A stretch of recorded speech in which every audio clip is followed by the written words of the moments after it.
Mali Bamada. Na bolmana dugu Mali kono Mali ko kan Jean-Ti Sedou ambe bela jele foni ngo wala nyuma do marhaba anzigira anga kene kan tandala la jemo on ve asema vura minu bi la dala bolike odo Jean-Ti Sedou ka do jamana kuna fona abo de ko fode Mali Mali ko kan politique puma halamadiya puma ni soro puma e ka do sebe vura dungo ani dabaji karamo ka wuli ka jofle Jean-Ti Sedou min nyina on ve o de ka lakali sabula ka bo to bukana kana bamananga na furanje bala danfara bu ni o bala dre doni na boala walma doni na faraka Joal Sedou ka do o ta kien ni bele jele be kasa ko kuluma e minyi o de kuma jubaju ere o nya kase ka do bara keba somaden na minyi mam tusuruni Joal Sedou dabatungara ni ngangar dariye ka dese jonde docteur Mamadou Seba Lamine Camara o jone médecin pharmacien a dibole ale de kui kana ni votuguni je m'en fous de lui Asimi Goïta koroke de do ale de kumi physique chimique Asimi ni borwo koneku je m'en fous nous fil là abi gongoli toroku je m'en fous de lui je répète et je le maintiens il y a fort je m'en fous je m'en balance procureur Touré kulobe daba procureur Touré e ko chito la de chibo la ni manona kaw nyogoy ça c'est outrage à un président pas du tout un grand frère d'un président alors il n'est pas président. Il n'est pas président. Moi, je suis le tonton du président. Et alors du président du CNT Tonton de quel président? Président de la République du Mali? Oui. Johnny. C'est du colonel Assimi Goïta. Assimi Goïta, Djawo, Abeti Fakili Bakilea. Oh, Djawo Faïni. Fete Kileya. Oh, Dobi Bodola. Oh, Wandondo. Ah, boy. Ce sont mes enfants. Ni kelen sora kaba avec hérité ni jo wa fo ma tondo ana ko asimula ka fo daba ko atisi voilà donc ndewndo Sadio Camara kerevete Morwo ko ne kerevete Sadio Camara o ko ne o yendedi lui c'est mon esclave attention Camara Kenny nyafo ale sumali do amainde Sadio sa sumali do abi soki dibila de choko do ne ko de Camara laka foyi o tenzra ni mamutu sona wuli ka joma namu mori mina mori ye kelenye Johnny waleju de waleju Johnny Mohamed Ba Jara ka bo Douabougou sigay kira jogo be mina no ye fonizere ye dangoroba nongo maleme Douabougou sigay kulu ni fukache atita ati machi beba soroy kwa ka do ke jamana nye do mina nawo ambargo willa ambargo willa beba soroy aba awo ambe bi kwa lai awo afaye ko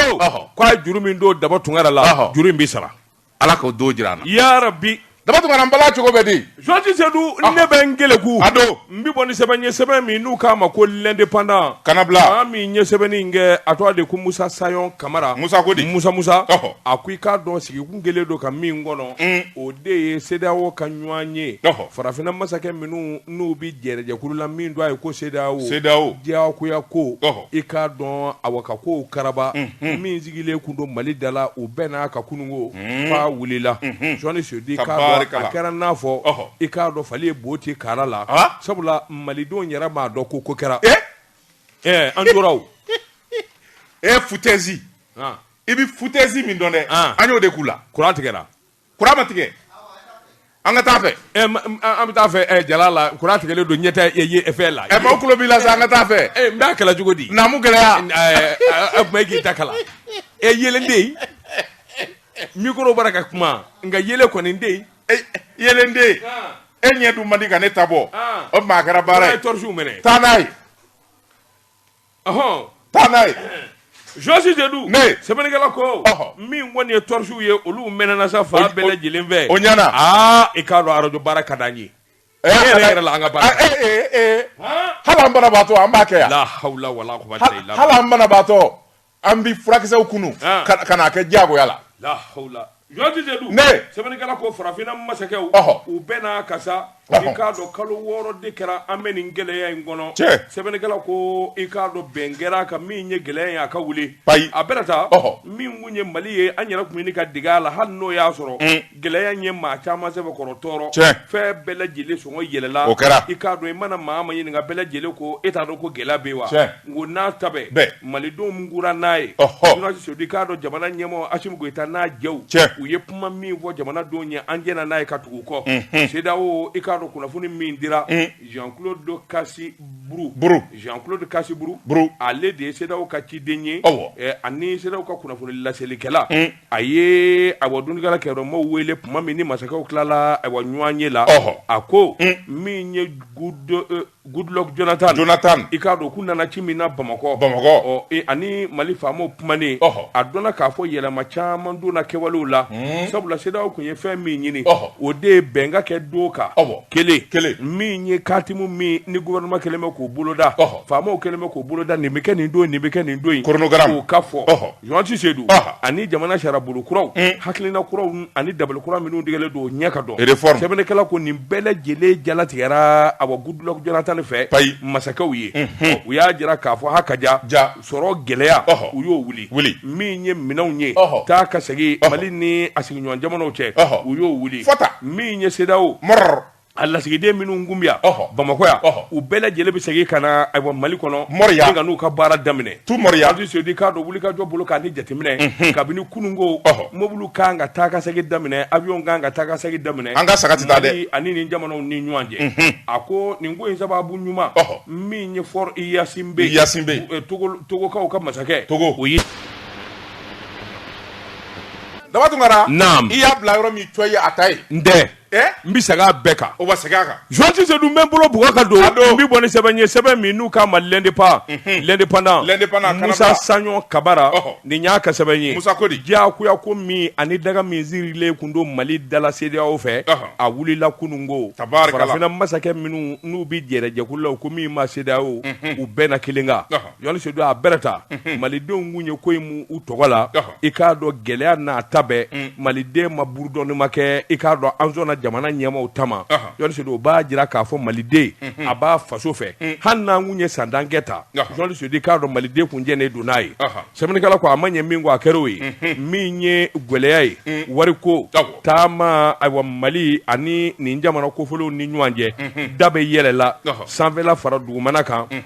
Jean Seydou k'a dɔn kabini kununko sɛbɛnnikɛla ko a ko i k'a dɔn ko in gɛlɛyara fo k'a fɔ k'a to ten sabula kuma min n'u ye ɲɔgɔn ye u ko min ma huis clos u masakɛ dama i k'a dɔn a sufɛra kosɛbɛ u ni ɲɔgɔn cɛ sɛbɛnnikɛla ka fɔ la sɔsɔli i k'a dɔn muruti i k'a dɔn dɔw yɛrɛ kun ye baa bolo da nka u labanna ka bɛn kelen kan sɛbɛnnikɛla ko awɔ CEDEAO ka nin ko in a ko ɲɛni ba jubaju dɔ ye awɔ Fort Yasinbe min ye Togokaw ka masakɛ ko nin ye munumunu salo caman k'u ni ɲɔgɔn cɛ yan'a fɔ don cɛ Alassane Dramane Ouattara a fana i k'a dɔn a ye ko kɛ sabula Niger o président de kun kelen don k'i gere don bɔgɔ la k'a fɔ a tɛ wuli Jean Seydou k'a dɔn min kɔni awɔ laban nana bɛn a ko kan nka min kɔni ye hakilina minnu ani wulikajɔ min kɛra Mali faamaw fɛ o de ye ko in yɛrɛ nɔgɔya kosɛbɛ kalo 24 camancɛ fanga bɛnkɛr'o kan sariya kisɛ minnu dara kɔsɛ in na i n'a fɔ votew kɛcogo président sigili ani députés sigili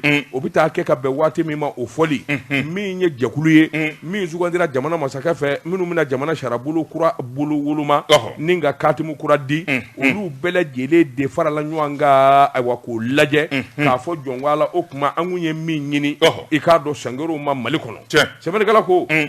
min ye hakilinaw ye i b'a ye k'a fɔ ayiwa min kɔni ye wariko ye nafoloko taa bara n ka t'i bara min ye ayiwa CEDEAO ayiwa lasigidenw ye a bɛɛ lajɛlen bi kɔsɛgi bɛlɛ da ka na Bamakɔ dɔw nana ka min sɔrɔ Jean Seydou sɛbɛnnikɛla ko nin bɛɛ lajɛlen bɛna ko nɔgɔya nka hali bi n'a ka bi i k'a dɔn maa 100 ani kɔ CEDEAO kun kelen bɛ ka gɛrɛndɛ siri olu la k'a fɔ olu ti bɔ ayiwa Mali kɔnɔ ka t'u ka yɔrɔ la wa se fɛn o fɛn b'u ye ani fɛn min b'u bolo o bɛɛ minɛnen don interdiction Seydou k'a dɔn o ma wuli i y'a dɔn Choguel ko kala Mayiga yɛrɛ b'o la u k'u m'o wuli fɔlɔ o kɔni ye kɔ ye gel des avoirs ko ko tɔn minnu bɛ yen ni ayiwa CEDEAO ka ɲɔgɔn ye walima a kumaw bi fɔ Mali faama ti wele a kɛnɛ kan hali bi u bɛ to kɛrɛfɛmɛriw la an mago o tɛmɛnen kɔfɛ Yoni Seydou k'a dɔn CEDEAO yɛlɛmaba donna a kɔnɔ kɔsɔ in na sabula maakura 2 taara ka kɛ ɲɛmaa ye a ko ayiwa CEDEAO ɲɛmaaya Yoni Seydou k'a dɔn o taara ka di maakura ma min ye ayiwa min ye Umaru Mamadu Umaru Ambalo Sisoko Malien de ye nin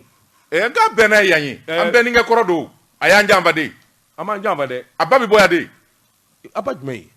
Sisolakaw ka Ablaye Sisoko o kɔrɔkɛ den don awɔ Ablaye Sisoko jumɛn Segu Ablaye Sisoko awɔ e yɛrɛ de Segu min kun bɛ baara kɛ Transa o kɔrɔkɛ den o kɔrɔkɛ min kun bɛ Guinée équatoriale o den de don non si Seydou o de taara o bilala n ɲininka Nana Akufo Ganayɛn in o bilala o nɔ na ciden kura fana taara min ye Umaru Ture Baru Kolondigi o ye Laginɛka ye i k'a dɔn o bilala ayiwa min ye cidenya ye o bilala i k'a dɔn Goodluck Jonathan o nɔ na médiateur kura Yoni Seydou sɛbɛnnikɛla ko yɛlɛma kura caman nana don a la nka a mana tigɛ da o da la fiɲɛ bɔ da kɔni dira Mali ma kabini sɔrɔ i k'a dɔn mobilibaw ye taa ka segin daminɛ Mali ani a dafɛ jamanaw ni ɲɔgɔn cɛ nin kun ye sɛbɛn ye an ye min bɔ l'indépendance kɔnɔ a ka bi bɔli la Dabatungara ni ko ma kɛ kɔrɔ tigɛ tɛ dɔn Seydou yanni k'i tɛgɛ don daanajugu ni ŋanajugu minnu kun bɛ kan ka dɔ fara fɛn bɛɛ kan a ma ban nin sa a banna an ka taa sugu kɔnɔ bi k'a ye k'a fɔ hali bi u kelen bɛ ka dɔ fara fɛn dɔ yɛlɛ dɔ kan Mɔriya wa siman feerelaw dusukasi min bɛ ne la e tɛ ne bɔ o e si ma 30,000 tɔni 20,000 u kɛlen k'a dɔn ko Amadu bɛna wuli nana n'a ye 24,000 na 23 sɔgɔmada in na awɔ an y'a san 23 yɔrɔ dɔw la bi bon a bɛna a nɔkɔrɔ la 19,000 18,000 awɔ i bolo don Dabatungara ne min tɛgɛ don min bɔ ni sɛbɛn ye an ko min ma Azalaï Express fasiriba n'o ye Albert Maïga ye nin y'a ka sɛbɛn ye Albert Maïga ko ni ko ma kɛ kɔrɔ tigɛ tɛ dɔn Mali ani Espagne ni ɲɔgɔn cɛ fɛn min ye Espagne ka lasigiden ye u da ye falakɔn bi tigɛ kuma min bɛ n'o ye kuma cɛjugu ye n'o bɔr'u da k'a fɔ ko OTAN bɛna wuli ka jɔ kɛ ni ka kɛlɛbolo wuli anw ka jamana kɔnɔ f'i fɛ fɔ k'a sa a t'a fila fɔ sɛbɛnnikɛla ko a ko kuma in bɔ a da o yɔrɔnin bɛɛ lajɛlen jamanakuntigi n'o ye colonel Asimi Goïta ye a ye tabali gɔli gaki o yɔrɔnin bɛɛ ka Ablaye Diop wele ka na e de ka baara ye Mali ni jamana wɛrɛ cɛ koɲɛw yala kuma min fɔra i y'a mɛn Ablaye Diop ko n y'a mɛn n sigilen tun bɛ k'i makɔnɔ o kuma joona ambassadɛriw ka lasigiden min bɛ yan n'o bɛ Espagne tɔgɔ la a wele ka na n'a ye Mali ka kangari i k'o gosi a ye sɛbɛnnikɛla ko a ko n'i y'a ta k'a lajɛ fɛn min ye Mali ka lasigiden ye Mali ka minisiri min n'o bɛ Mali ni jamana wɛrɛ koɲɛw kofɔ a ye Espagne lasigiden wele ka na jɔnnasigi dabɔra sɛbɛnnikɛla ko a ko a bi se Ablaye Diop ma waati min kuluba a ka bureau kɔnɔ ko a bɛ taa kuma lamɛn a ja tigɛ kojugu k'a bilen yarɔ ni tubabu sera n'a a bɛ bilen de a bɛ bilen Allah il rougi sɛbɛnnikɛla ko a siran kojugu f'a bolo bɛ yɛrɛyɛrɛ a ko fɛn min ye Mali minisiri ye a taara i sigi salle d'attente la négligence u y'o susu a kan heure 2 a sigilen bɛ makɔnɔni na Ablaye Diop ma se ka dan ka k'a la fɔlɔ sɛbɛnnikɛla ko waati min n'u bɛ ɲɔgɔn ye a ko kɔrɔfɔ min n'o bɔra ka bin o de ye k'a fɔ aw ka maa min bɛ n'o bɛ kuma Mali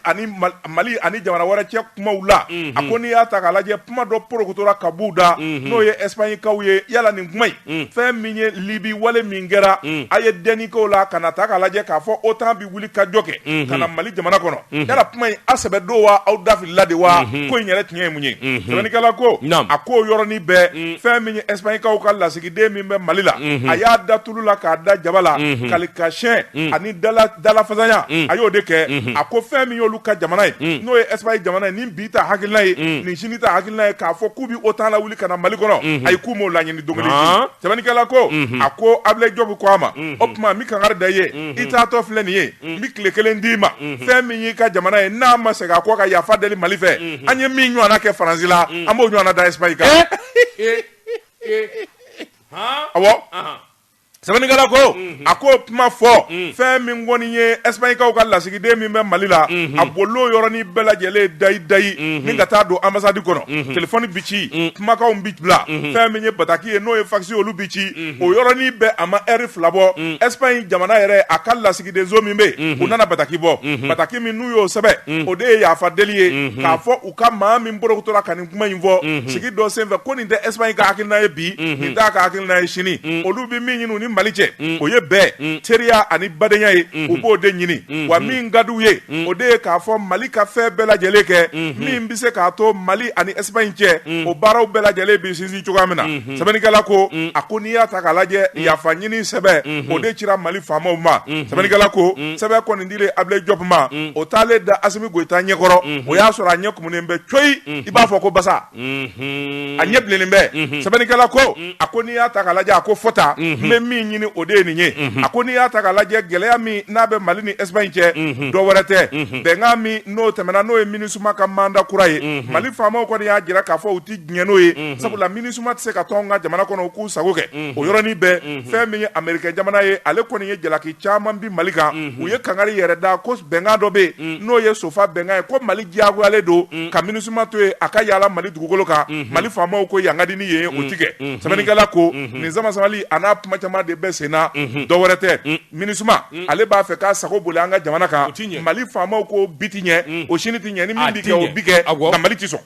kunnafoni filɛ nin ye an ye min bɔ Asalayi Express kɔnɔ a ka bi bɔli la Joti Seydou n bi bɔ ni sɛbɛn ye sɛbɛn min n'u k'a ma le soir de Bamako wula o don kuma min fɔra nkalon tɛ kuma in bɔra ministre affaires étrangères yɛrɛ de da min ye Espagnekaw ka ministre ye sɛbɛnnikɛla ko i k'a dɔn fili kuma wa walima dabɔngama don i y'a dɔn tubabu bɛɛ lajɛlen da bɛ fili kelen na ni OTAN ko kuma in Joti Seydou i k'a dɔn a kunnafoni dila dɔ o de kɔni kun ye ministre des affaires étrangères espagnol ɲininka i k'a dɔn barodasigi dɔ senfɛ min n'a kɛra Nations Unies o ka kɛnɛ kan a y'a sɛbɛntiya a ko kuma min ni ko bi senna sabula sɔmin kelen don Mali kɔrɔyanfa i k'a dɔn gɛlɛya caman de bɛ yen Bamanjuw bara ka labɛn sɔmin kɛra k'a fɔ min ye larabubilen minnu n'u ka jugu n'u ka faali ka bon kosɛbɛ n'o ye Moyen Orient ani Proche Orient ye Joti Seydou sɔmin kelen don k'a fɔ a caman kelen bɛ ka Sahara kungo de minɛ Sahara kungo a n'an ka Saheli jamana ninnu yɛrɛ kelen bɛ yen o tuma olu de tun ye wele da kɛ ka OTAN ɲininka yalima waati dɔ ma se sa i k'a dɔn jateminɛ ka kɛ nin fanfɛla ninnu na ayiwa min na a bɛ se ka dɔn o fana k'i bɔ a la min ye taama cɛjugu ye Joti Seydou i k'a dɔn a bɛɛ lajɛlen labɛn bɛ bɔ kɔrɔnfɛla in de la caman bɛ désert in de taama wa a bɔnɛ bɛ taa bin olu Espagnekaw kan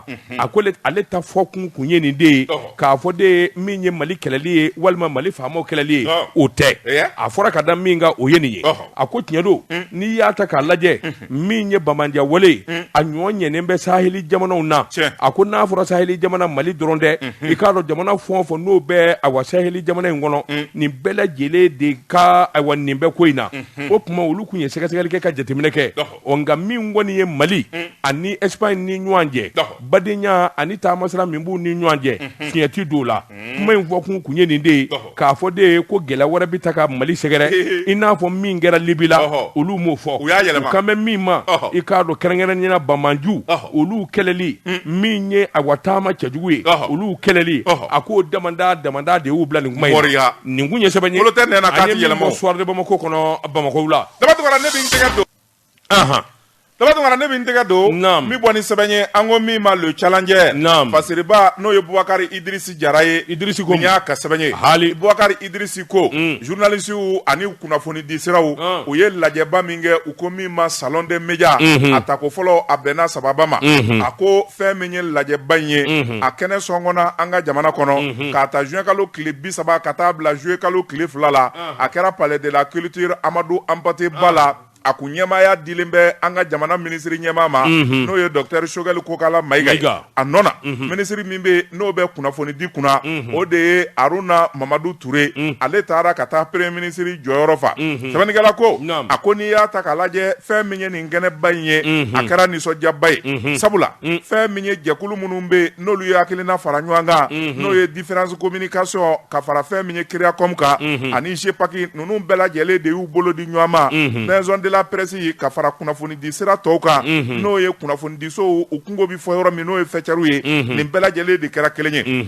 tɛmɛnikɛla ko jamu fanga ji dili a sankɔrɔtali a n'a ɲɛtaa ti sabati cogoya si la fɔ kunnafoni di ale jɔyɔrɔ n'a nguloma ye min ye o ka jɔyɔrɔ bata maa min bilara ka kuma kunnafoni dilaw to a la o de ye ko yɛrɛ labɛnbaw ye n'o ye Créa Com ye n'o ɲɛmaa ye Amidu Sanpi ale ye o directeur général ye sɛbɛnnikɛla ko hakilina yɛrɛ bɔra maa min na o de ye Jibi Sako ye Jibi Sako ale ye différence communication ale ye o ɲɛmaa ye nka ka sankɔrɔta di ko in ma k'a bɛɛ lajɛlen bila bonya ni karama minɛ kɔnɔ fɛn min ye cɛkɔrɔba ye n'o ye Amidu Sanpi ye ale min n'ale ye dugulen ye ko in na ko yɛrɛ bɛɛ lajɛlen bonya taara da kɔrɔ kɛnɛ kan fɛn min ye minisiri ye Maître Mamadu Aruna Touré a y'a jira k'a fɔ fɛn min ye jamana ye a bɛ dabolo min kan bi n'o ye gɛlɛya ye gɛlɛya in kɔni a fura t'i sɔrɔ cogoya si la fɔ jamanadenw ka jamana ɲɛmaaw faamu hakilinaw ka kɛ kelen ye kunnafoni min bɛ Mali kɔnɔ Mali kɔ kan janfa jugu minnu labɛnnen bɛ ani kibaruya minnu bi di a tiɲɛ n'a nkalon fɛn min ye kunnafoni dilaw ye u k'a bɛɛ lajɛlen tɔmɔ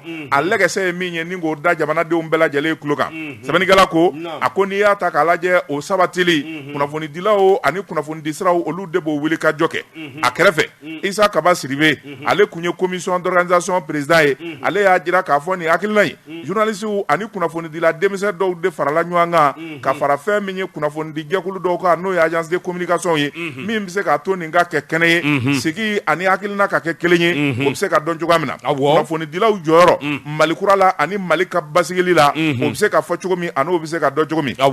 sɛbɛnnikɛla ko kɛnɛ kan fɛn min ye kunnafoni di so caman ye olu kɔni ye kɛnɛ sɔrɔ ni ka standu ta jamukanw kɔni zandalamana fa bɛɛ lajɛlen fɛ fɛn min ye conférence débat camanba de o kɛra ka kunnafoni di ani bilasirali kɛ Mali bɛ dabolo min kan ani kunnafoni di kan ka tɛmɛ sira minnu fɛ kunnafoni filɛ nin ye an ye min zalo ka bɔ le challenger kɔnɔ Boubacar Idrissa Jara ale ka fasiri do Josi Sedum bi boni sɛbɛn min n'u kama Azalai Express odo ni karisa kun bi yan nin ko in di kɛ kana sɔn abada o ka k'i ɲɛnama ɲɛna Josi Sedum k'a dɔn mun de kɛra sanfɛ cɛlu n'o ye basketball ye an ka samata sɛgɛ manganu musolamakaw Josi Sedum k'a dɔn mun de y'u sɔrɔ i k'a dɔn awa ministre min n'ale bi farikoloɲɛjɛ kunna Musa Aga Atayer Josi Sedum k'a dɔn nin ko in diyara sa dɛ sɛbɛnnikɛla ko a ko wulikajɔ bolo kan min ye diɲɛmaa ye bɔ kɛra nin galama nin ye maliden tɔɔrɔ fo k'a fɔ k'a to ten Josi Sedum k'a dɔn awa musomanin minnu bi san 17 basketi i y'a dɔn n'a sɔrɔla Mali ye ɲɛ sɔrɔ farikoloɲɛjɛ la kosɛbɛ a bɛ kɛ basketi bunako ye sɛbɛnnikɛla ko a ko kuma in diyara a mankan cayara nkalon bara ka da ɲɔgɔn na Josi Sedum k'a dɔn mun de don an ka denmisɛnw kuma min n'u sera ayiwa min ye Uranda ye Josi Sedum k'a dɔn a fɔra k'u ka taa u ka bɔ ka taa sanfɛ celu tani daminɛ u k'u sɛbɛ kɔrɔtɛ bɛ u sɛbɛ kɔrɔ tɛ sini bɛɛ lajɛlen kamana ganna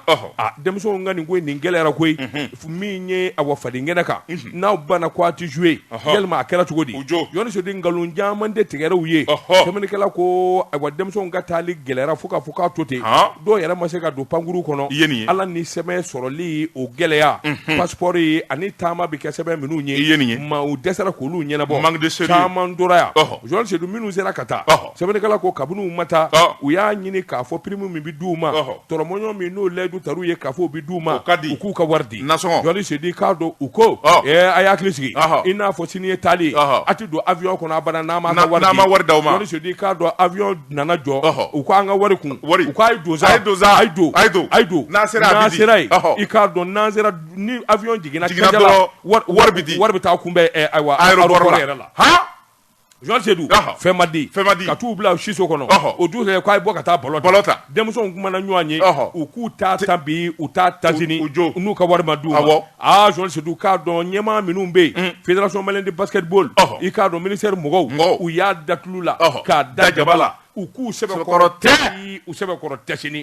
sɛbɛnnikɛla ko kuma min ko in ɲɛ nana dɔn a dɔnna k'a fɔ jɔnwa la Mali i k'a dɔn awa ministre min n'a bɛ farikoloɲɛjɛ kunna Josi Sedum k'a don jo t'a la fédération malienne de basketball o kuma fiɲɛ dun bɛ joli na fédération de don wa ayiwa yalima ministère so don sɛbɛnnikɛla ko a mana tigɛ dawu dada la Musa Agtayer i k'a dɔn a tɔgɔ tɛ bɔ a la a ko nin t'a siɲɛ fɔlɔ ye koyi Josi Sedum k'a dɔn hali an ka samata sɛgɛw olu ka prime ko fana balana a balana k'a balan min kɛra a bɛ san 1 bɔ u ka prime don o don b'u nɛgɛ don o don bɛ nkalon tigɛ Tunisie an ye taali min kɛ Tunisie n'an jira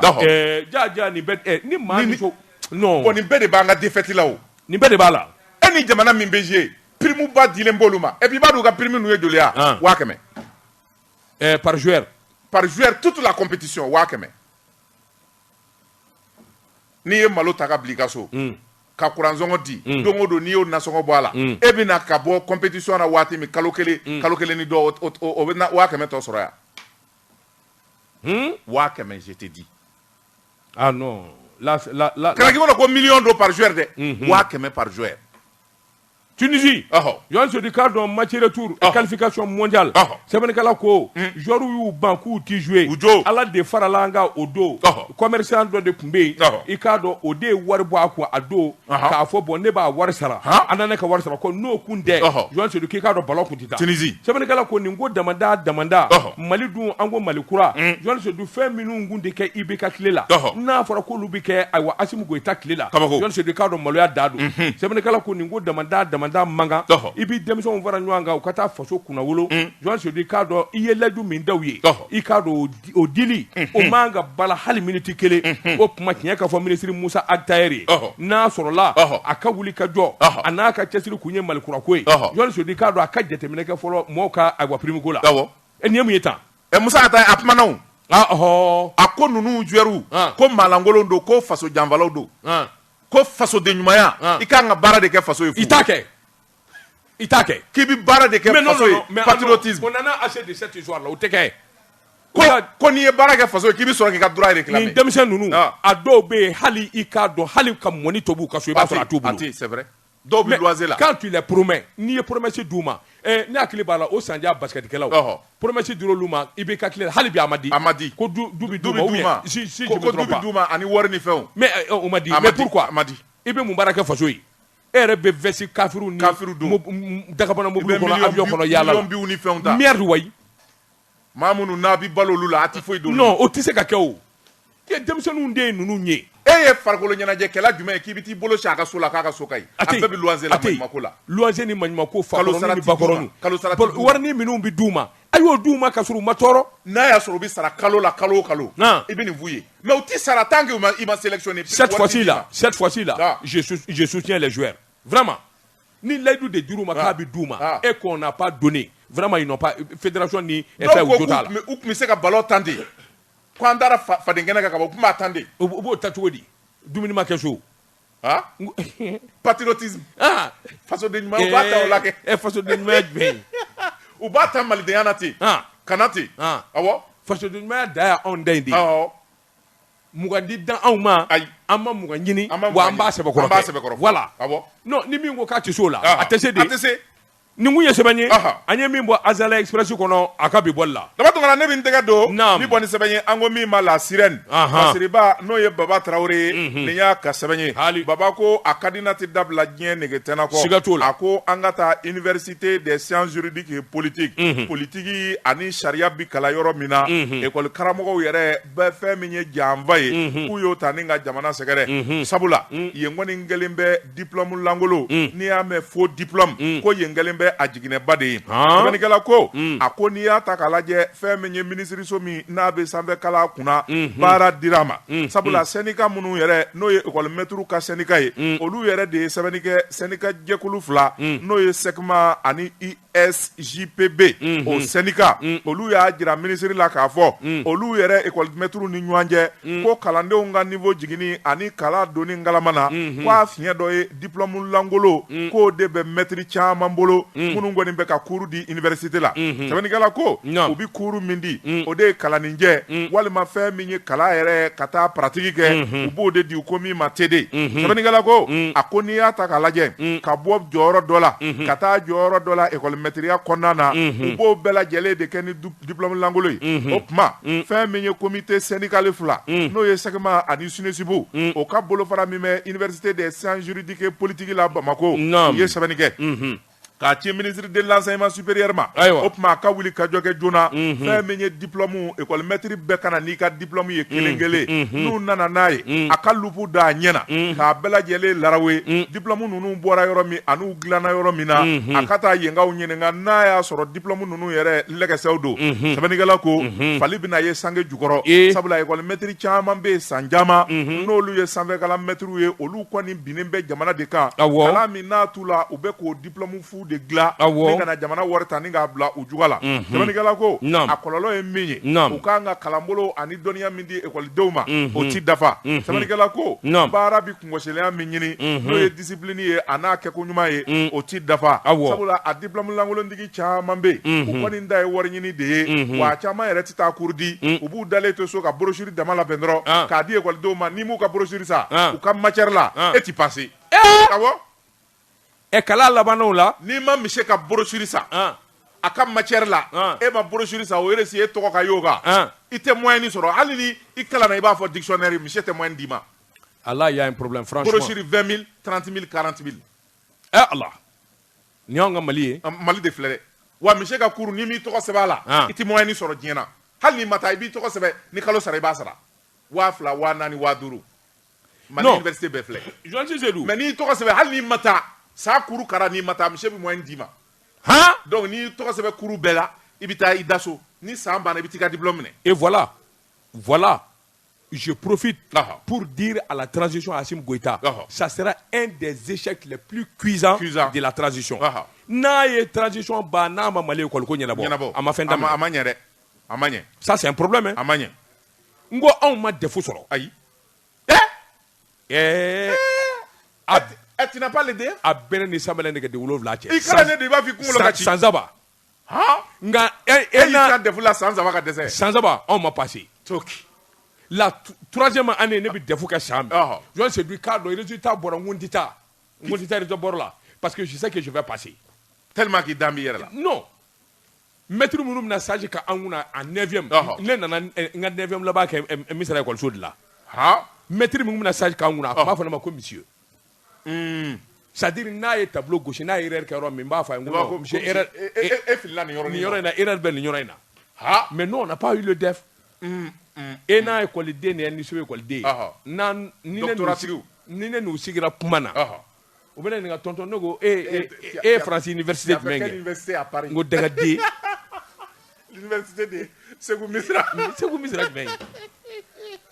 je t'assure nous on n'a pas eu le def mais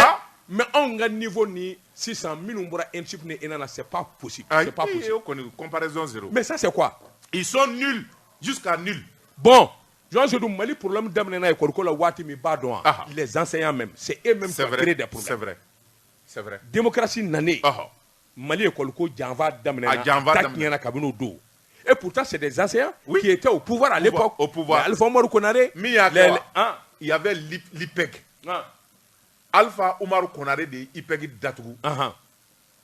Moussa Tato kunye IPEC Datougou Alpha ya continuer c'est jusqu'à ATT que ATT ye adaele ka ke IFMI ATT nale de ye adaele ko ye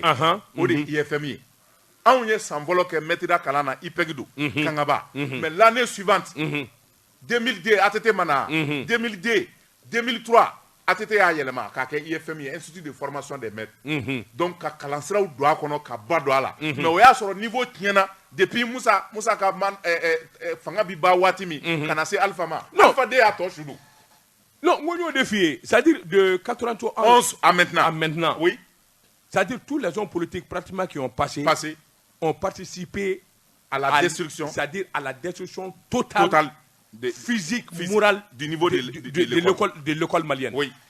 C'est malheureux, c'est dommage. C'est clair. Et jusqu'à près de contraire, Machi Maseka niveau est relevé. Donc Assimi Goïta, c'est un devoir crucial pour lui de redresser l'école malienne. C'est un devoir. Wana ba damene mba yoro faye. Habita damene premier cycle de là. Mais bien sûr. Na ba damene premier cycle la proposition de passage. Ni samba na maître be papier mi déposer kapula. Proposition de passage. Ni maîtrier école de d'ailleurs mi ka fo moyen ni be mbolo ni bi passer kapu de kapu ka daoma mais ni ba soro ni ye moyen école de ye bidourie ka classe kono e bi sabata ko 5 de moyenne bolo ko ta deuxième année là il va sur décabu ba ngani kana bina ma tan duru faraka Cédou 2 de moyenne 3 de moyenne abo la passer Cédou je suis désolé de le dire les écoles privées au Mali c'est-à-dire est une épine c'est des épines encore oui c'est très malheureux les écoles privées là c'est-à-dire c'est très malheureux non c'est vrai n'importe qui enseigne dans les écoles privées maçon menuisier mécanicien c'est-à-dire des gens qui n'ont aucune formation pédagogique olu bi ta ka kɛ l'école karamɔgɔ ye école privée là je te donne un exemple ma première fille a une école école min tɔgɔ dalen donna Dumaza une fois n taara munumunu école kɔnɔ j'ai vu le maître de la troisième ou quatrième année ɲɛ b'a sɛbɛnni na tableau là conjuguer le verbe chanter au président de l'indicatif. Au président de l'indicatif. Je chante, tu chantes, il chante, nous chantons, vous chantez, il chante. C'est ça. Il écrit, je chante, tu chantes, nous hantons, vous hantez, il hante. You understand? Est-ce que tu comprends ce que je dis? Je vois. Ne y'a lajɛ kɛ ɲɛ bɔ a la ka tila k'a lajɛ bon ko sûrement ne de ma kala komi ne dana 9e na ne kamana gwana j'ai appelé mamie la directrice de l'école c'est ma première fille ngo mamie comme e fana kalannen do elle aussi elle est sortie de l'INSIP ngo ni ye jumɛn ye o y'a bolo fila da ka kule monsieur tɛmɛna kɛrɛfɛ a ye monsieur wele ko nin ye jumɛn ye n jɔlen don je suis en train de suivre ko nin ye mun ye ko non il est en train de avoir la grammaire de Kebi, le verbe chanté au président de l'indicatif. Comme il regarde le tableau, il regarde monsieur, il regarde la dit. Amaye. Aya la dit quand je chante, tu chantes, nous hantons, vous hantez, il le répète à l'aise. Il le répète à l'aise. Bon, on est n'inglé na. Ne de école so ngwar bon ba date. Anga tezara premier. Namu. Ni voilà Kodjala dans la Beledougou 1832. Odo fait minute to okay. Ani gwelen na lembe. Bamanan donyume anaka chedo. Obe badinga na ukuti soto okay ka jonyama. Odo. Uye misaliata dabanga okan na batrawre la. O minye to okay mena ka sigi nege koro. Ko ale ni blakoro tipma. La hawla wala quwwata ay ko jugu ke. Fo akasa ata se fila kɛlɛ wuli ko kelen o ma se dabana kɛlɛ wuli ko fila o ma se dabana kɛlɛ wuli ko sabana bi kɛ don min o don bamanan banna bolili ma o bamanan juw de dalen bɛ daba nka tubabu su caman o bɛ daba soforokun na ye tubabu kaburu bɛ daba awɔ o daba in bi jamana fa jumɛn daba in bɛ basabugu kɔfɛ i kɔrɔ Bɛlɛdugu don ne ko e b'a fɛ k'a fɔ ne e bɔra olu de la ne bɔra olu de la cɛfarinya da y'o ye e ye de ne bɔra don jumɛn de la Kumi Jose minnu ye tubabu kɛlɛ ka nɔngɔnkɛlɛ kɛ ni fɔra olu de ye i m'a mɛn ko wɔlɔdɔ wa o ye jaraw de ye Allahu akibaru ne y'a f'e ye koyi ne ye masalinji de ye o kɛlɛmasasi de ye ne ye Seydou Ngorongoro ye sajɛ wolo cogo di e kɛ mɛ tubabu jɔ ye cogo di a banna o hali sini ne ko n ko a ba la France an ti sɔn dɛ awɔ e ko ten n ko ten o mɔr kabini e kɔni sutara ko i bɔra ka dimi de don na ni ma kuma sutara mi deli bolo do ayi o ma kana kuma a ma yafa deli bɛ ni yafara i bolo do moriya i kana ma i ma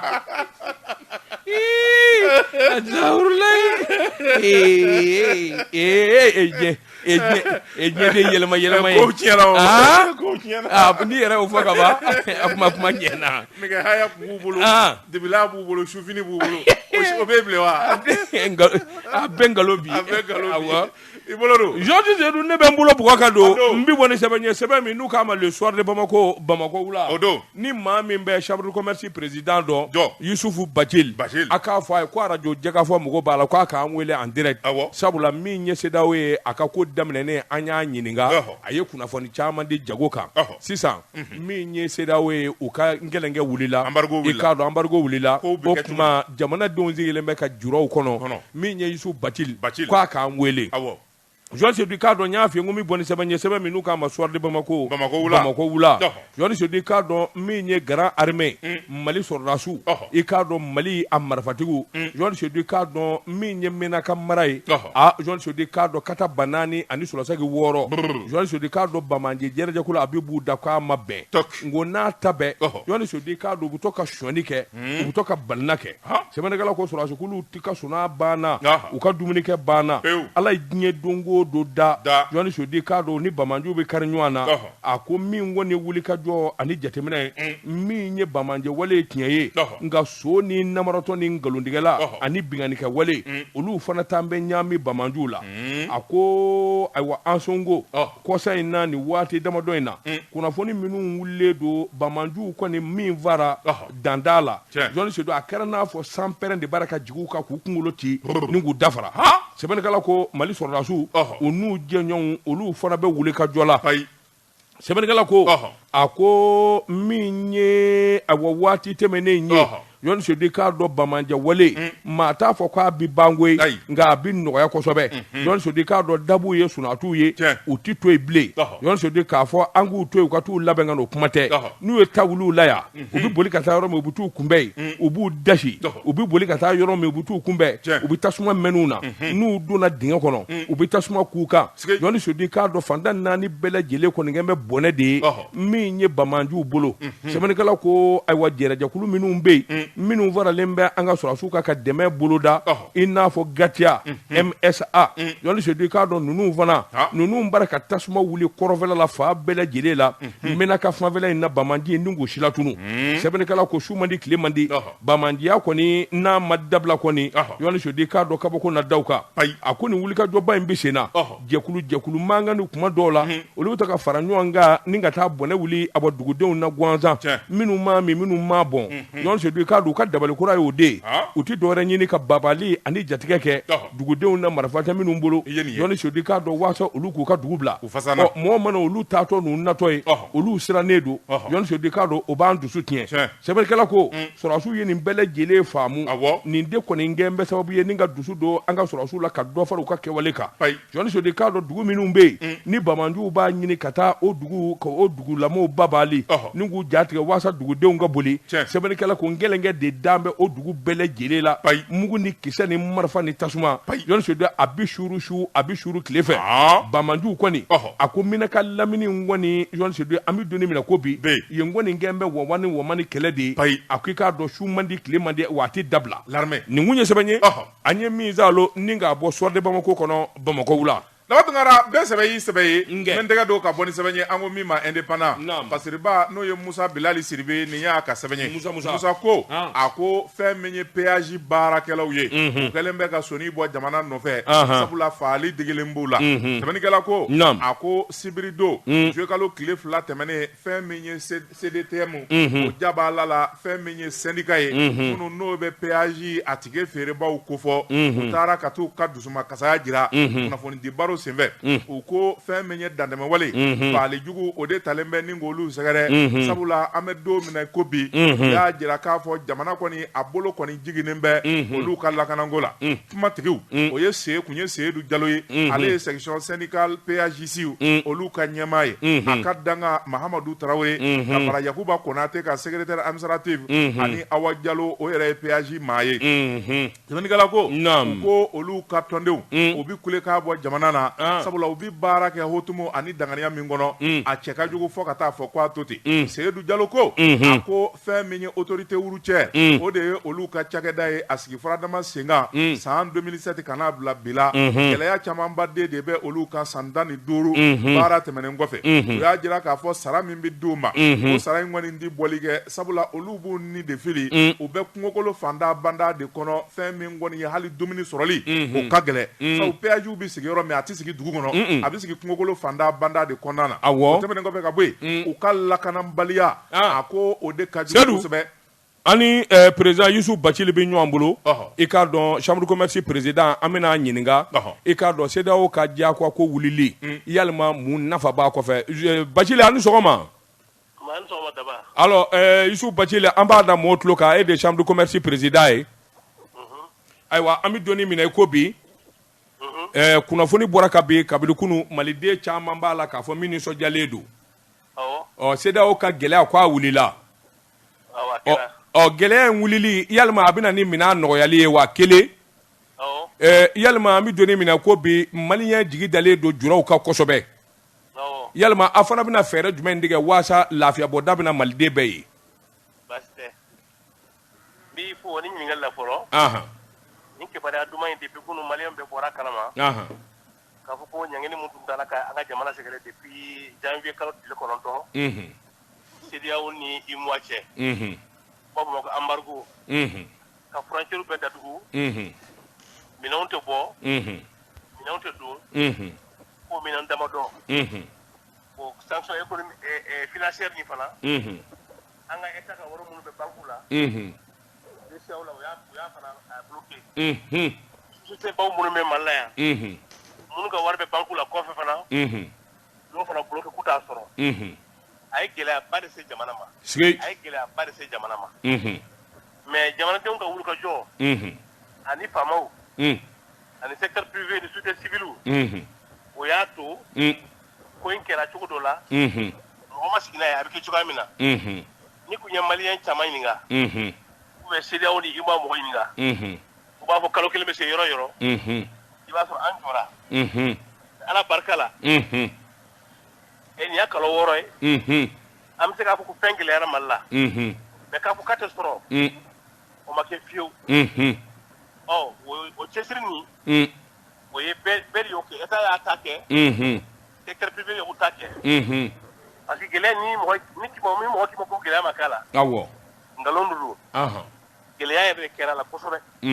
mais bɛɛ y'a faamuya minnu ye minɛn san da kelen na o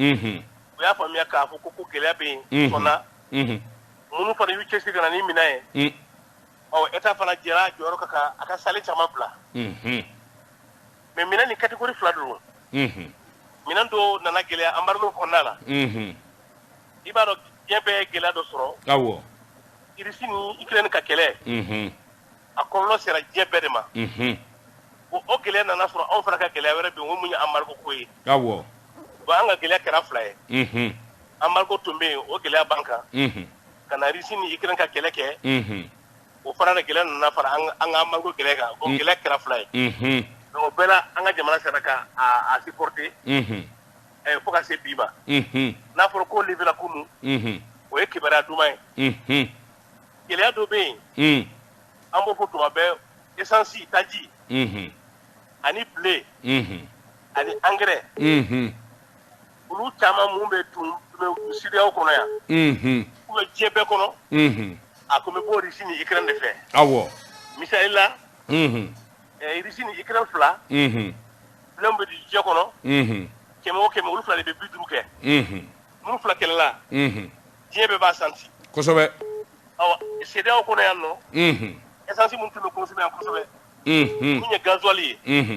100 o 100 70 tun bɛ bɔ Russie la ka na yan nɔ o kɛra gɛlɛya dɔ ye engrais o fana bɛ ten o ni gɛlɛya in fo mɔgɔ k'a faamuya c'est pas lié à l'embargo ni Russie ni Ukraine ka kɛlɛ ye oui mais président o kɔrɔ de ye hali bi essence ni gasoil o gɛlɛya ma ban o sɔngɔ tɛ jigin essence tɛna jigin engrais tɛna jigin blé tɛna jigin o ka diya bɛɛ ma c'est pas lié à l'embargo o ni CEDEAO ka kɛlɛ in tɛ ɲɔgɔn ye sira la o ye Russie ni Ukraine ka kɛlɛ ni Ala y'an dɛmɛ n'a a jɔra joona a bɛ se ka kɛ sababu ye olu fɛn ninnu bɛna nɔgɔya oui mais président jagokɛlaw fana fɛn dɔw bɛ dilan Mali la an y'a kɔlɔsi o bɛɛ yɛlɛla n bɛ nalen o ayiwa maintenant ne ye blé ni engrais ni carburant de f'i ye mais fɛn wɛrɛ gɛlɛyara yan nɔ mun tɛ blé ni engrais ni carburant ye o b'a fɔ ko ciment o bɛ dilan an fɛ yan a bɛ bɔ Sénégal fana ka na yan ani jamana tɔw bɛɛ an bɛ mun consommer san kɔnɔ 5 millions ka taa se 5 millions ni kunkan na ciment na 2 millions de bɛ kɛ an fɛ yan 3 millions ni tilancɛ o bɛ bɔ yɔrɔ tɔw la ka na yan embargo y'a to o nana ni gɛlɛya ye ciment kun bɛ 28 wa 20 na atari so wa mu gar wolofla wa mu gar segi embargo do noyo yi embargo wulle sisa avec sababu ye dabe yele mamena ni ala yit majanke de yeni kan kasa abe songa siga nako la watani segi watani ko do war wa muga shima aywa parce que da fen sima me consomme wali to la peut-être do fara bi ate consomme la consomme ni sema sera dro mo siti sima consomme ka jaya ina ko moito nuna awo maintenant produit to be wulu kele dama do yella wulu ka wulu lele be embargo de la mais fait mon be en fait o te embargo o te richier on la yele o catégorie fla produit do be ko produit de saison wulu wati do be ke ale be bo na tiara avec fuye ou be abe no ka dama teme awo la ko produit de saison ni mongoro sara wati muna iba ya avec fla dorme tiens na dogera na pilote bela be geleya awo jaba beti awo ewa pomter beti awo penchama beti kosobe mais munya anga nyokoyi o te produit de saison o be sene sa o ancien kelendi salo a machaya o yo suku sariya e na macha sukula a dabe geleya tiens o yo suku sariya jebe muna machaya facteur tamambula ko o ma sene ke do ka furo jenna jadi su mun be centre la yenno o yo mo tabam bel ka barake o ya to antu me mun soro korle amu hake soro aywa malo bola kenenge bola kaba bola sanyo bola o yefe mun be to afia ani nyebe o considé ni mais amargo wulle sisa ni ala so la produit nunu a bebe nale tere mun tigira nere bena ta Dakar jona anga milan chabambe Dakar ani Abidjan pour que magasinage mumbaka ani siri mumbaka ka négocier ni port ka partenaire wi o ka beto yo na manya ambe sara kemo ka tandro binana o ka jepi konto quoi parce que amargo kelini ni on noté pour que mo ka ta o fara o dama war sara dana ataka no da fara milan ka yatuguni akai amargo wula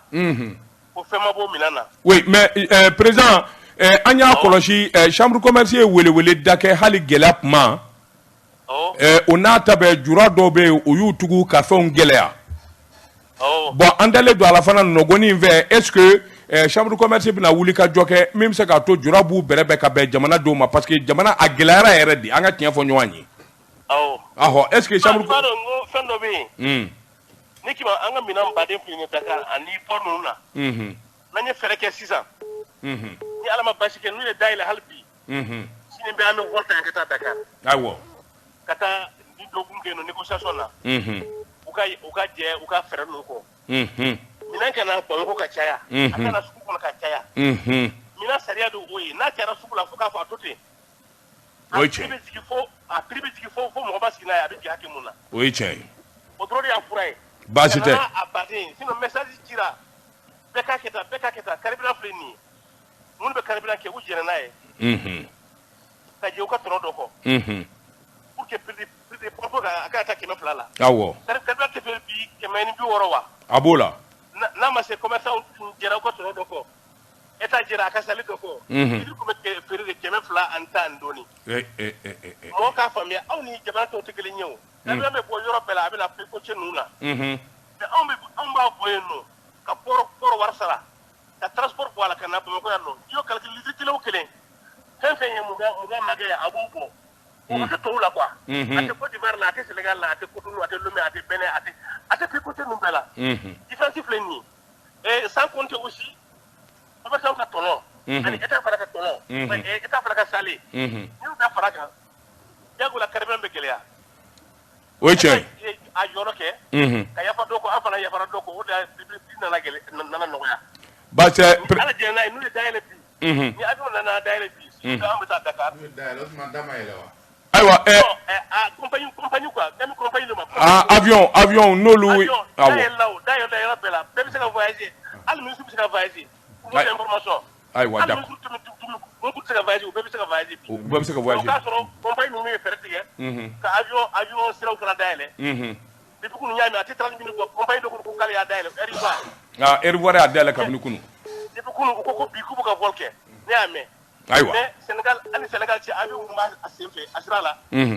Olu fana k'a dayɛlɛ n'u y'a dayɛlɛ sini bɛ an bɛ taa Dakar. Président Youssouf an b'i fɔ k'i waleɲumandɔn Bacil Ala k'a ko nɔgɔya. Amina i ni ce daba. Merci bien merci. Jean Sedou nin kun ye chambre de commerce président Manga ye Youssouf Bacil fɛn min ni fɛn minnu donna na a y'o ɲɛfɔ an ye n bala tɔ bɛ cogo di. Fasirikɛba n'o ye Musa Bilali Sidibe a ko n'i y'a ta k'a lajɛ fɛn min ye péage baarakɛlaw ye u y'a jira k'a fɔ kabi san 2017 fo ka n'a bila bi la maa 9 o de ye gɛlɛya sɔrɔ péage a baara la péage tige feereba maa 8 o fara n'i hakili b'a la Sanankɔrɔba octobre kalo san 2017 maa 7 o bi kɛra o péage kan maa 7 far'o la terrorisme fɛ. Diema Pozula, janvier san 2020, maa 2 fara ye péage attaque senfɛ juin kalo min n'o tɛmɛni kɔrɔ san péage o fɛnɛ yɔrɔ la fɛn min kɔni ye maa 1 ye o nitora u ko o tuma olu bɛ min laɲini o de ye k'a fɔ jamana faamaw ka wuli ka jɔ kɛ péage tige feerebaw bɛ se ka lakana cogoya min na wa fɛn min ye minnu bɛ n'olu fara u denw n'u musow u bɛɛ lajɛlen fililen de tora jamana mago mayu la o tuma k'u jati jamana denw ye jamana ka hinɛ bɛ se ka lasu ma cogo min u k'olu de ma pipi de la république u b'o de ɲini u fana ye k'a fɔ minnu ye gɛlɛya sɔrɔ u denw n'u musow u ka jate o cogoya la min bɛ se k'a to yatimɛw ani firiyabatɔ minnu b'olu ɲɛji ka ci o ka kan kunnafoni filɛ nin ye an ye min salo ka bɔ indépendant na a ka bi bɔli la Jean Sedou n bɛ bɔ ni sɛbɛn ye sɛbɛn min n'u k'a ma info matin sɔgɔmada la kunnafoni ni Ala ma jan kɛ Jean Sedou k'a dɔn maa 100 ani maa 29 i k'a dɔn hijidenw na ɲina hiji fɔr'u kɔ o fara ka ban Jean Sedou k'a dɔn a sɛbɛnnikɛla ko agence de voyage min bɛ n'u k'a ma ko Touba voyage o ka hijidenw 129 Jean Sedou k'a dɔn a hiji juma fɔlɔ e k'olu m'o sali Bamakɔ yan wa a gɛlɛyara fo k'a fɔ k'a to ten Touba voyage wa Kuba voyage de Touba voyage o de sɛbɛnnen bɛ yan sɛbɛnnikɛla ko i k'a dɔn visa sɔrɔbaliya dama de kɛra sababu ye ninnu kana se ka taa sabula Saudiya i k'a dɔn ale de bɛ yamaruya sɛbɛn di k'o kɛ passeport kɔnɔ walasa i ka taama ka sɛbɛn diya i k'a dɔn ninnu kɔni ma visa sɔrɔ visa sɔrɔbaliya ninkali de bɛ kɛ agence nɔ don wa yalima i k'a dɔn Saudiya yɛrɛ de nɔ b'a la wa ninkali tun bɛ bɛn sɛbɛnnikɛla ko ayiwa taamaden dɔ o kɔni ye kuma in fɔ olu ye sɛbɛnnikɛla ye a k'olu maa 37 olu nana ka bɔ Kajolo u kun bɛ Touba voyage ka agence de kan u ye wari saralen kɔfɛ i k'a dɔn a fɔra k'u bɛ taa don min agence directeur Tarawele tɔgɔ dɔ o ye wele k'a fɔ ye a ka avion tɛna se ka taa bi koyi taama ma bɔ dalu jumɛn in na Jean Sedou k'a k'u ma ko ayiwa u ni min bɛ baara kɛ n'o ye arabu ye i k'a dɔn u y'u janfa a ye kɔnɔsukolenya k'u la i k'a dɔn u tɛna se ka taa ka bɛn i k'a dɔn juma fɔlɔ in ma a k'u tora sigi de la a ma ɲɛ min ko u ye ɲɔgɔn wele ni ka taa ɲɔgɔn sɔrɔ i k'a dɔn hijitalaw jabalaba min bɛ yan n'o ye ayiwa maison de haji ye Jean Sedou k'a dɔn kuma min n'u sera yen desa u nana dɔn k'a fɔ bilhak u ka taama sɛbɛn yɛrɛ de ma labɛn i k'a dɔn ɲinan dama kɔni olu kɔlila la a ko nin gɛlɛyara fo k'a fɔ k'a to ten maison de haji i k'a dɔn olu fana ye communiqué kɛ u y'a jira k'a fɔ u bɛna sɛgɛsɛgɛli ani damajira wale caman kɛ k'a dɔn k'a fɔ min y'u bali ayiwa hiji taali la mun de donna u ni Saudiya jamana cɛ i k'a dɔn Touba voyage mɔgɔw i k'a dɔn mun ni mun de kɛra a ko a bɛ ni ka san caman bɔ dɔw y'u ka wari sara a mɛnna u jigi dalen kun don ɲina hiji kan Jean Sedou k'a dɔn caman bɔra a la u bɔkun kɛra a la min na u ma se k'o de dɔn sa sabula ayiwa visa sɔrɔbaliya u ni Saudiya ni Touba voyage ni Saudiya ni ɲɔgɔn cɛ dalu jumɛn de don yalima u ye sɛbɛnw sɔsɔ wa yalima min ni min kun fɔlen don o de ma dafa wa i k'a dɔn ɲininkali kɔni caman de bɛ a ko nka n'i ye ko ta k'a lajɛ Jean Sedou k'a dɔn agence voyage caman fana bɛ yen minnu kɔni ye ayiwa sariyabolo ani hakilina minnu fɔra u y'o sɔsɔ sabula a fɔra min ni min ka kɛ Jean Sedou k'a dɔn caman m'o dafa a k'o de kɛra sababu ye ka ɲina hiji yɛrɛ ni ka dɔw kɔli a taama na nin kun ye sɛbɛn ye an ye min bɔ info matin kɔnɔ sɔgɔmada la kunnafoni minnu ma se ka taa u baraji b'u nɔ na u ka hiji minɛna wallahi hiji minɛna a minɛna u y'a wari sara ka ban i y'a wari sara k'a ŋaniya siri ka i sara somaw la olu ka duwawu don ka cortège kɛ ka n'aw bila sagaw ka faga hiji minɛna dɛ i ɲɛ ma da magan de kan n'o tɛ i ji minɛna i taa kun ye min ye ŋaniya o wasara wallahi u ka hiji ni ala ko kɔni don u ka hiji minɛ u ka hiji minɛ awɔ Yɔrɔ di k'a dɔn waati dafara an b'an kɔ kɛ nakɔ kɔlɔni kɔ ye min ye foli ani tanuni an b'o kɛ ka ɲɛsin Balayira sanitaire Dankɔrɔba a bɛ Jelibugu la k'a ka dabɔ ka ɲɛsin kalanso ma Jɔni Sodi k'a dɔn n'i sera ye karo min ye ɲɛgɛn kɔnɔ dakabanaw ye a dungaremaw a n'a yelemaw ka taa se dakabana ilisuruw ma yele minnu bɛ tarakuko la walima so camancɛ la nin bɛɛ lajɛlen yɛrɛ kelen bɛ yen a wele 74 26 55 55 Dankɔrɔba a b'i jaabi sali selen don Jɔni Sodi k'a dɔn tangara tayiri waraba dɔw kurufina an ka foli b'a ye Bayɛl Aj Samsara Couture san b'a sɔrɔ ninnu bɛ wuli ka jɔ la maa ni fi nimisi bɛ wasa cogo min na foli ani tanuni an b'o kɛ ka ɲɛsin Adama ma Adama Traoré dɔw k'a ma ko Jama Noir a ka foli bi yan Daf Dal Mali fɛn min ye Fuseni Dankɔrɔba Fuseni Daf Dal Mali Fuseni Daf a bɛ min de ye il est là Fuseni bi yala jamanaw ni mais a na mɛ ni machine dɔ ye sisan la hawla wala quwata illa billah an ɲɔgɔn ye an ye ɲɔgɔn ye an gɛrɛ de kan awɔ an ma ɲɔgɔn ye face à face ayi passé ma mais an ɲɔgɔn ye kɛrɛ kan ça n'a pas été face à face a ko k'a bɛ taa dugu la ka na awɔ a bɛ voyager ka se de ADS mais karo dasilen b'a bolo dɛ mini dali dasilen b'a bolo dali yɛrɛ a ka bitigi bɛ mini de ayi n t'a yɔrɔ f'i ye a ka numéro bɛ ne bolo nafigi moi j'ai son numéro n b'a wele kan Banangabugu ni Falajɛ cɛ gendarmerie min bɛ yen o ma surun a bɛ yen fan dɔ fɛ n t'a dɔn f'i ye je sais Jɔni Sodi k'a dɔn waati dafara an bɛ foli d'a ma ka foli di Yanni bɛ Jawara ma Georges Couture fɛn min ye nin waati in na ATTB logements sociaux la fɛn min ye a ka atelier belebeleba dacilen bɛ yen fɛn min ye ordinateur kura min n'a bɔlen bɛ sisan n'u b'a don ka bazin kalan na ko min ma ordinateur o machine nalen b'a bolo o tuma fɛn min ye ordinateur ye k'a dilan ka k'i sago ye motif min ɲɔgɔn na tɛ sɔrɔ Bamakɔ bɛɛ o bɛ sɔrɔ a bolo yen Georges Couture Yanni bɛ Jawara an b'an kɔ kɛ nakɔ kɔlɔni kɔ ye farikoloɲɛgɛkɛlaw olu bɛn'u sigi sisan i k'a dɔn surafana t'u ma dusu in na nɛgɛ ɲɛ 20 segin bɛ kɛ nin gafe kelen kan nɛgɛ ɲɛ 21 sanga 30 ne bɛ segin ka na kumaso in kɔnɔ jɛmukan min n'an k'a ma ko bamanankan ni ka an joindre dɔw kan Mamutu bolo tun bɛ nɛgɛ la journaliste Seydou Daba Tunkara ni Ala sɔnna sini sɔgɔma an bɛ ye kɛnɛ ka sɛbɛnkɔrɔw bɛ bɔ k'olu lakali Mamutu baara ɲɛna wa salam.